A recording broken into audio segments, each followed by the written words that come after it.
All right, welcome to this video here where we're going to be taking a look at how do we write out a number in scientific notation based on the value that we are given.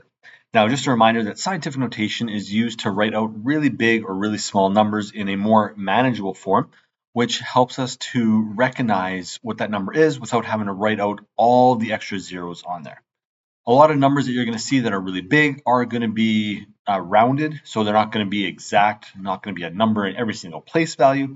And so in scientific notation, we can usually take a few of the values or a few of the place values, normally really close to the start, and then write it out as a general number. Okay, so it's using not being super specific, but giving us a general idea of what it looks like.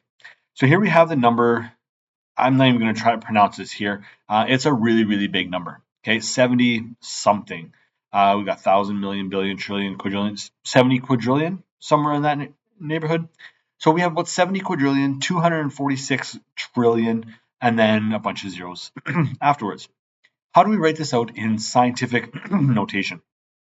Now, scientific notation, it's going to cut off all those back zeros.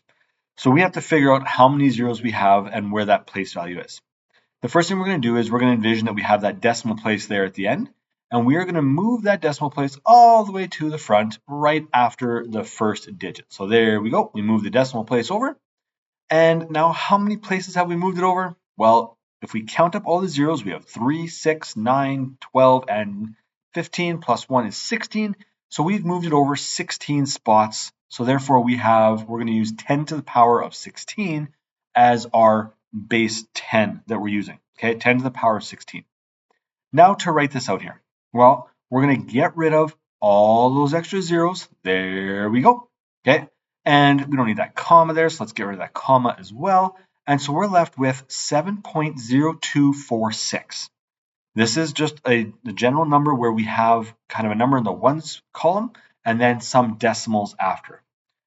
To come back with our regular number of 70 quadrillion, I believe that is the correct pronunciation, we're going to have to multiply this by 10 to the power of 16 to create our final number.